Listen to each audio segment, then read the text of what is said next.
Welcome to Sparrow Falls, a refuge from the storms of life.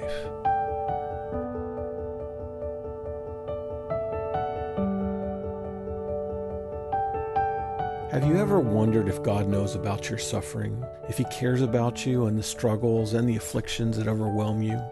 Do you wonder if He's forgotten about you and left you alone to drift on the stormy seas, where the evils of this world are closer to you than the hand of God? Jesus' disciples wondered the same thing, and to calm their hearts and allay their fears, Jesus chose to encourage them with a small bird, the sparrow. This is episode 2 of the Sparrow Falls podcast. If you'd like to stay up on what's happening at Sparrow Falls, subscribe to our newsletter and follow us on social media. You can find out more about that on our website at sparrowfalls.org. Now here's our host, Todd Schaefer. For many of God's people, this little bird is a reminder of God's care for us. The old song declares to us that God's eye is upon the sparrow, and if it's true, then we can be assured that His eye is upon us. While that's true, that's only part of the comfort that God intends for us to take from the sparrow. There is something far more profound, far more reassuring in what Jesus teaches us through this little bird. When bad things happen to us, it's natural for us to wonder where God is. God's people throughout Scripture did. Sometimes suffering comes to us in unimaginable, sometimes unspeakable tragedies that completely turn our world upside down. The loss of a business, the severance of a dear relationship, a lifelong physical malady, a terminal diagnosis, sexual or physical abuse, war, the end of a dream, or the death of a child. We wonder if God knows what's happened to us. Does He know our pain? Does He know our tears? We cry out to Him as Heman the Ezrahite did in Psalm 88 when he said, "You have put me in the depths of the pit, in the regions dark and deep. Your wrath lies heavy upon me, and you overwhelm me with all your waves." We groan as David did in Psalm 22, my God, why have you forsaken me?" And we don't get an answer. We wait. And the longer we wait, the more our days seem to pass away like smoke. The waiting itself can be so devastating that it seems our bones burn as if they were in a furnace. Our hearts are struck down like grass. We lie awake at night, our pillow drenched in tears, robbed of our sleep. We feel God has left us in a desert waste, cut off and alone like a desert owl in the wilderness, like another sparrow, a lonely sparrow on the rooftop from Psalm 102. And no one can seem to help us. Our friends and family know of our affliction, but they don't always understand it. Sometimes they don't want to understand, and sometimes they're only worthless counselors, like the friends of Job who only added to his suffering. Sometimes those who should be our comforters go out of their way to avoid us, while others turn on us with ridicule and chastisement. And sometimes God doesn't seem to be any better a friend. We find ourselves asking Him, like the psalmist, "Why, O Lord, do you stand far away? Why do you hide yourself in times of trouble?" If this describes you, you're not alone. God's people throughout Scripture face similar experiences, and they wondered where God was in the midst of their suffering. We can learn a lot from their witness, but I want you to focus on the comfort that Jesus offered to His disciples, the comfort of the sparrow. For this, we turn to Matthew chapter 10. Jesus has gathered His 12 disciples to send them out to preach the gospel to the house of the lost sheep of Israel. He tells them they're going to face hardship and persecution. And what He asks of them to do is as dangerous as sending sheep out into the midst of wolves. It's not going to be a pretty sight. They will be defenseless prey among a pack of vicious predators. He tells them to beware of men, because they will drag them to the courts and have them flogged. Brother will deliver brother to death. Fathers will deliver their children to death, and children will rise against their parents and have them put to death. This is a picture of their future suffering. This is what their afflictions will look like. And Jesus was speaking from experience, and He speaks to what He knows will be true for them. But it's worse than that. He knows He will not be with them much longer.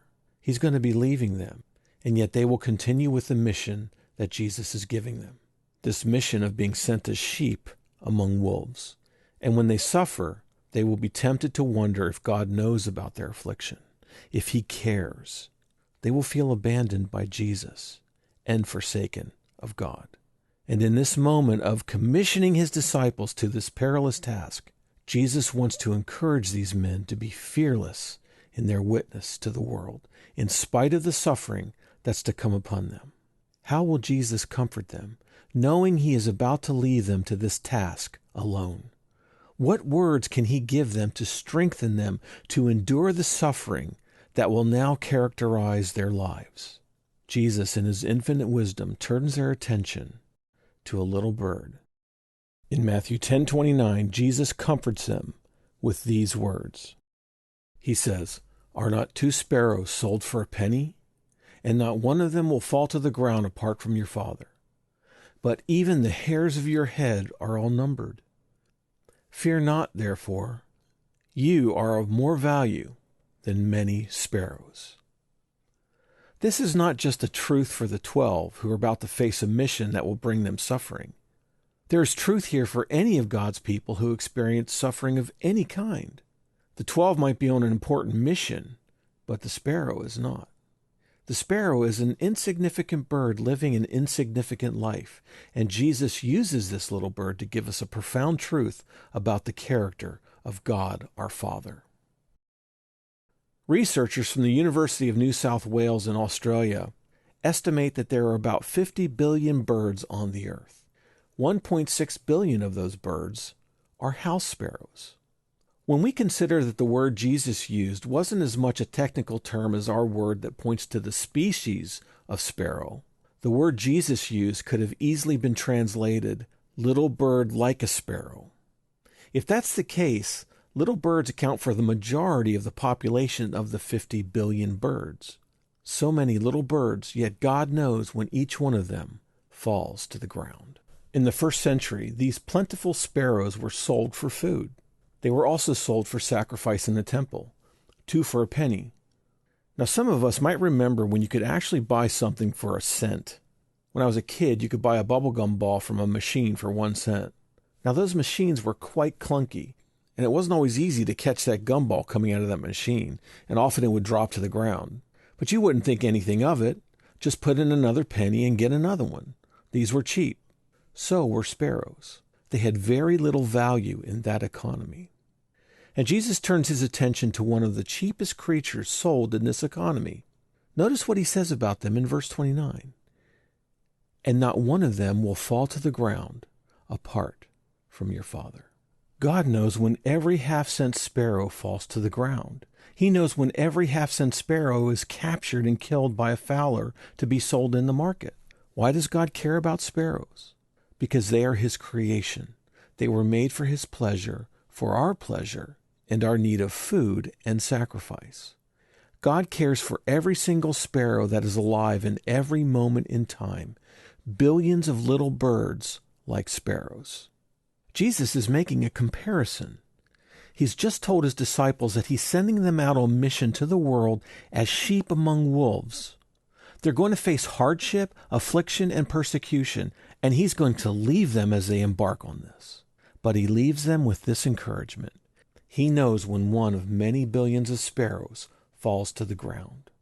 If he knows that insignificant detail of an insignificant creature, how much more is he going to be aware of his people when they face severe persecution? God will know of the suffering of his disciples. He will know the suffering of his people. But that's not all. There is more to what Jesus says in this illustration. Notice that Jesus says not one sparrow will fall to the ground apart from your Father. Apart from your Father literally means without your Father. Without what about our Father? Without his knowledge? Is Jesus saying that not one sparrow will fall to the ground apart from the Father's knowledge? Does God's mere knowledge of our falling give us any comfort? If all he has is knowledge and he does nothing about it, that doesn't inspire us, does it? There's something much more than God's knowledge here. And what that is God's intimate, sovereign, ordaining will. Not one sparrow falls to the ground apart from the sovereign ordaining will of God. That's what Jesus is saying. The sparrow does not fall to the ground independent from God. This fall is not the product of a random chaotic force that God set in motion and let the pieces fall where they may. If that was true, then bad things would happen apart from our Father. Our lives are not accidental. It may seem like they're accidental, just as a sparrow falling to the ground appears to be accidental and insignificant, a mere effect of this fallen world. That's the very thing Jesus is countering here. He's sending the disciples into the world with a mission, like sending sheep among wolves. Any sheep that survives is a lucky sheep, right? A surviving sheep isn't going to boast about their skillful dodging of the wolves. Was it by chance that they were in the right place at the right time while their companions all fell? How often do you hear stories about people who survive mass casualty events, and though they mourn the loss of life, they believe God saved them for a purpose? They escaped death because the hand of God protected them, because God has other plans for their lives. And that's true. But what about the others who fell in that event? Did they fall apart from God the Father? If a sparrow doesn't fall apart from the Father, how much more would a human being not fall apart from the Father? Jesus is building a how much more argument here. Humans are God's pinnacle of creation. We're creatures He fashioned for intimacy with Himself. We're beings whom He makes covenant with, gives promises to, and pays a heavy price through the sacrifice of His Son to redeem us. If a half-cent sparrow doesn't fall to the ground apart from our Father, how much more can we say about a person who has been purchased with the blood of His Son, Jesus Christ? We do not fall to the ground or experience persecution, affliction, or calamity apart from our Father. He is intimately involved in all of our life with His sovereign, ordaining will. That person who survived the mass casualty event can say that they didn't fall apart from the Father. And those who didn't survive that event can also say they didn't fall apart from the hand of the Father. Psalm 139, verse 16 tells us, "In your book were written, every one of them, the days that were formed for me, when as yet there was none of them." I lost an 18-year-old son. I mourn his loss. But I don't mourn the milestones of his life that could have been. His graduation, his marriage, his first child. I don't mourn those because I believe Psalm 139:16. Every one of his days were written in God's book before he was even conceived.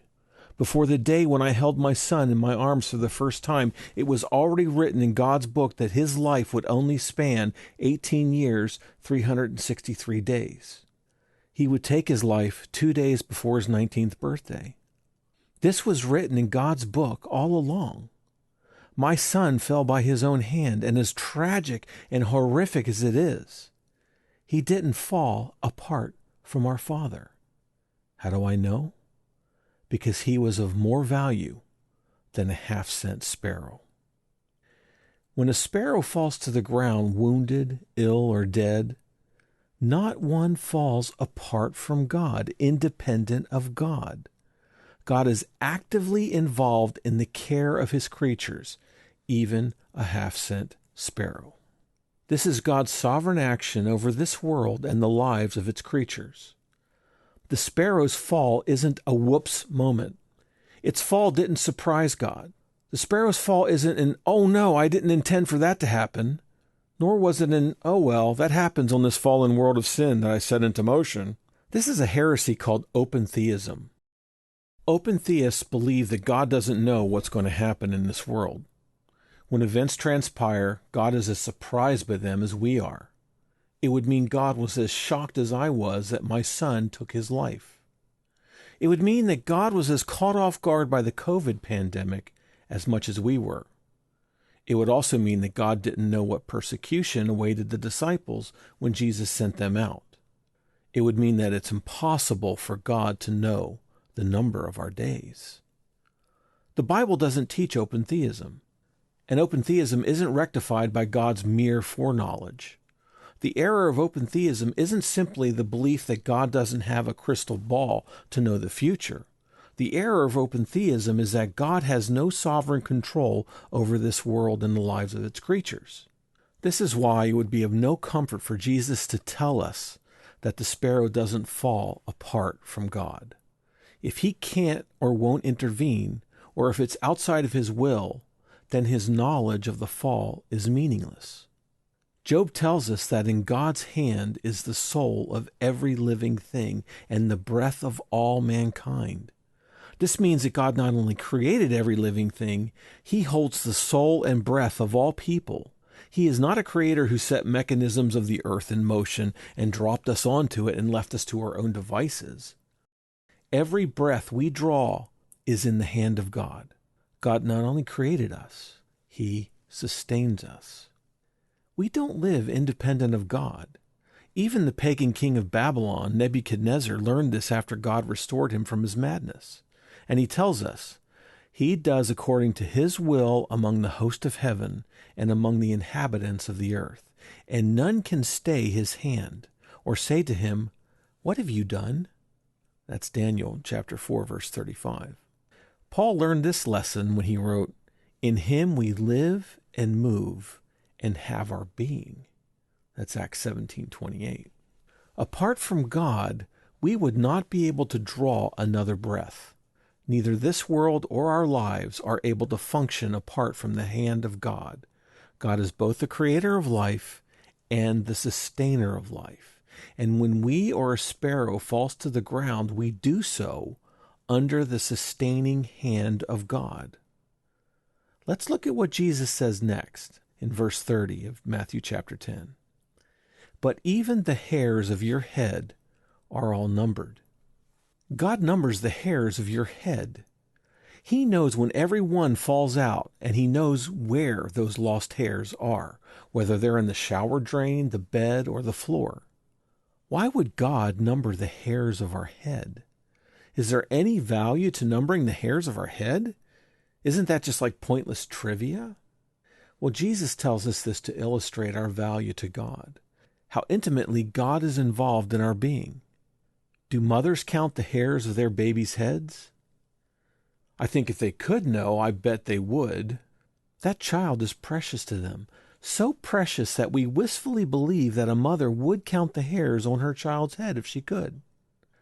Who but a mother holds her child with such close affection, coddling so closely that precious life, knowing every contour of their body, every nuance of their expressions and their vocalizations?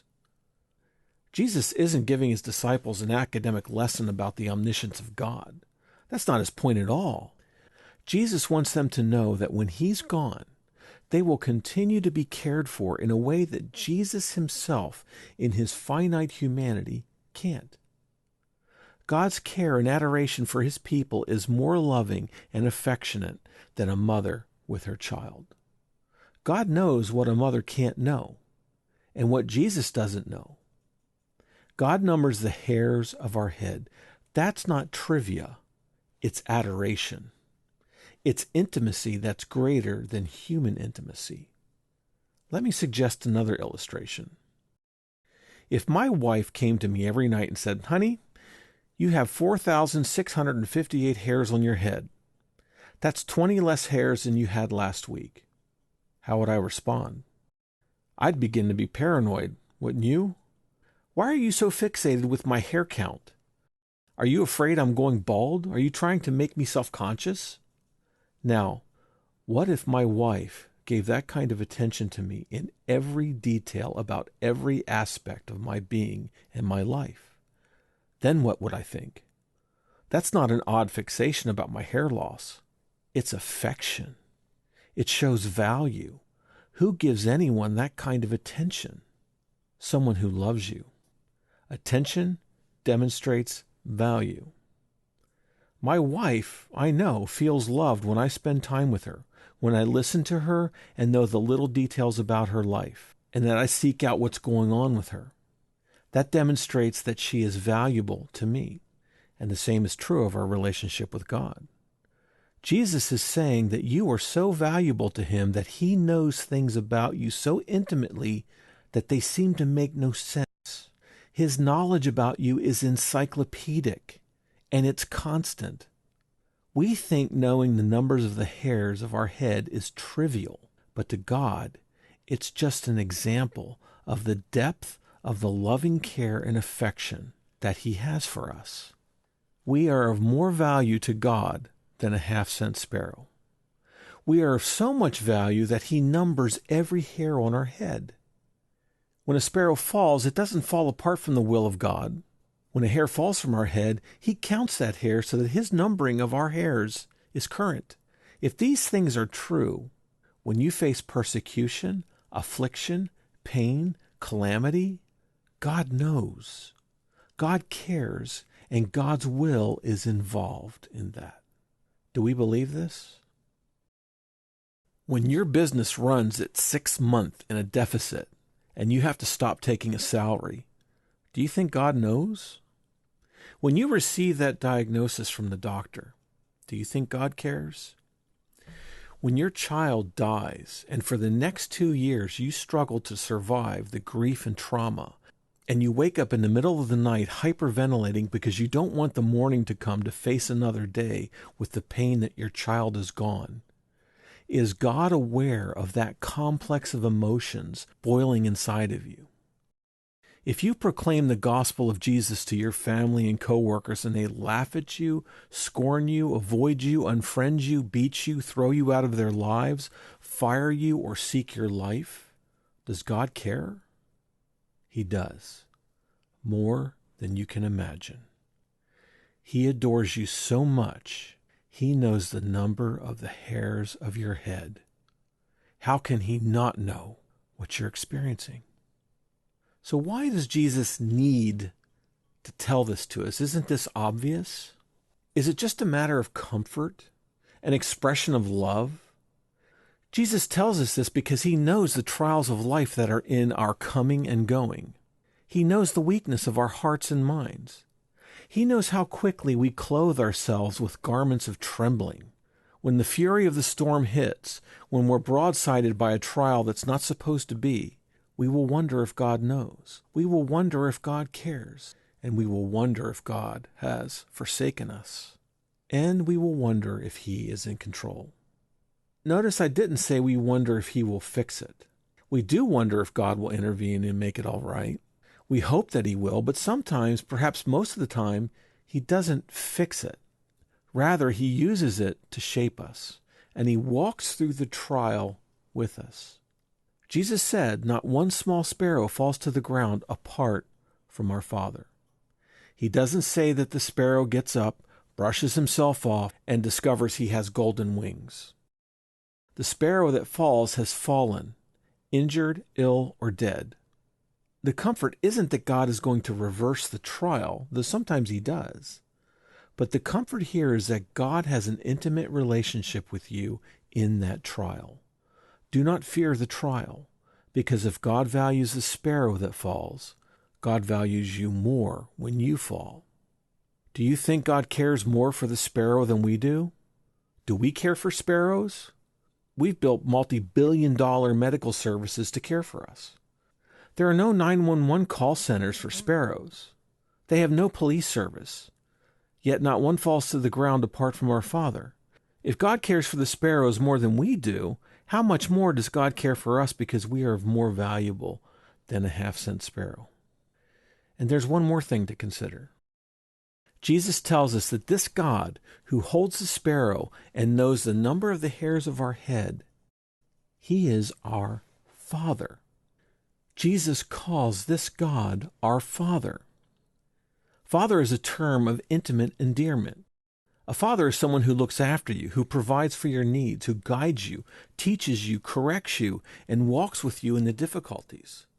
A father loves with strength and power. A father takes loving responsibility for their children. For many of you, your father was not that kind of figure in your life. Your father was absent or abusive or didn't value you. It may be hard for you to think of God being called our Father to be a good thing. But to understand what Jesus is saying, we have to see it from his perspective. God is a father in Jesus' understanding of what a real father is. Your father's deficiencies do not define the fatherhood of God. This God, who is our Father, has so much affection for you, he knows the number of hairs on your head.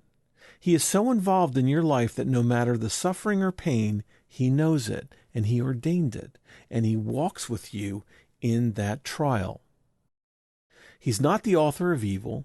He does not sin, nor does he approve of sin. All sin and evil is an offense towards God.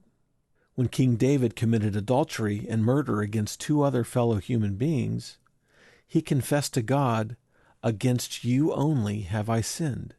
Though God is not the author of evil, he is so sovereignly at work within his creation that Job can say that God brought evil upon his life in Job 42. And God affirmed Job's statement. Now we will consider Job in a future series and look at some of these statements. But what is the point of these illustrations of Jesus? Well, Jesus tells us in verse 31, "Fear not, therefore, you are of more value than many sparrows." Do we really need to be told we're of more value than many sparrows? Not just two, but many? How many? The Greek term means plenteous or abundant.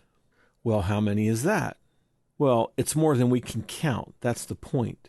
If not one sparrow falls apart from the Father, we are of much more value than a great abundance of sparrows whom God knows just as intimately with his providential care. This is similar to Jesus' argument about how many times we should forgive our brother. Do we forgive our brother 7 times? No, Jesus tells us we must forgive him 70 times 7. We don't calculate that to be 490 times and then keep an accounting of our forgiveness for our brother. To think there's a limit to our forgiveness is absurd. And to think God's providential care for us can be equated to the value of, say, 1.2 million sparrows is also absurd. We are of much more value than many sparrows. You can't equate sparrows to us, no matter how many. If not one of 1.2 million sparrows does not fall apart from the Father, then we should learn not to fear anything we face in this life, whether severe persecution, suffering, or the tragedies of life. The disciples were being sent as sheep among wolves. Jesus was sending them to face the hardship of the Great Commission. But though he would soon leave them, God their Father would be with them, the same God who holds the sparrow and affectionately numbers the hairs of our head. May we always remember the lesson of the sparrow. And as I close, I will close with the words of Jesus so that they will remain on our memory as we think through this lesson. Are not 2 sparrows sold for a penny, and not one of them will fall to the ground apart from your Father? But even the hairs of your head are all numbered. Fear not, therefore, you are of more value than many sparrows.